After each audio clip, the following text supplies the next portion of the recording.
Je crois que c'est une volonté, c'est une stratégie un peu générale qui emmener la notoriété, la musique, l'esprit de jazz à Vienne à Paris, ce qui permet aussi d'être un moyen de, de le valoriser, de lancer un petit peu. Et on sait qu'à Paris, bon, il y a des journalistes, les gens fréquentent les clubs de jazz, il y a des endroits où se font aussi des rencontres. Donc je crois que c'est important. Donc Jean-Paul l'a évoqué plusieurs fois. C'est peut-être travailler aussi tout au long de l'année, mais c'est déjà fait, mais de l'amplifier avec les enfants, le côté pédagogique, avec les écoles de musique, avec tout ce réseau qui existe et qui est très riche en région Rhône-Alpes. La communauté d'agglomération du pays viennois travaille de manière assez proche avec le Grand Lyon, avec l'Acapie, le secteur de Bourgoin-Jallieu, avec Saint-Étienne, et comme ça de croiser, peut-être aussi au travers d'autres manifestations qui ne sont pas marquées, je pense à la Biennale du Design, par exemple à Saint-Étienne, et d'y associer, puisque c'est une très belle image, aussi très qualitative, dans son domaine.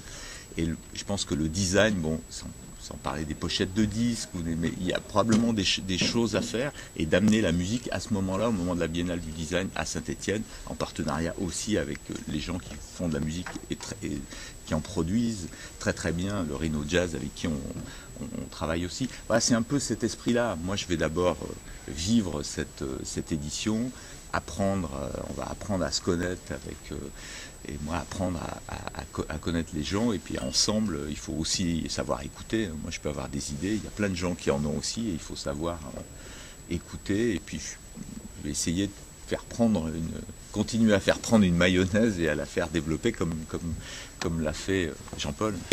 Alors, l'opération de Jazz in Paris est quand même essentiellement une opération de communication, d'une part, on a toujours souvent du mal pour nous, pauvres provinciaux, à faire reconnaître un certain nombre de choses dans la capitale. C'est souvent plus facile à l'étranger.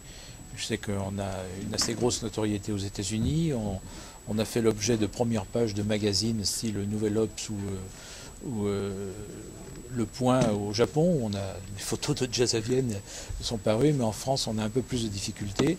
Et je crois que cette opération est une opération de communication, mais également une opération qui consiste à faire connaître un certain nombre de groupes qui viennent de près ou de loin de la région Rhône-Alpes, qui sont programmés pendant le festival et que l'on va faire jouer dans ces lieux les différents clubs parisiens. Donc c'est cette double occasion que l'on veut marquer.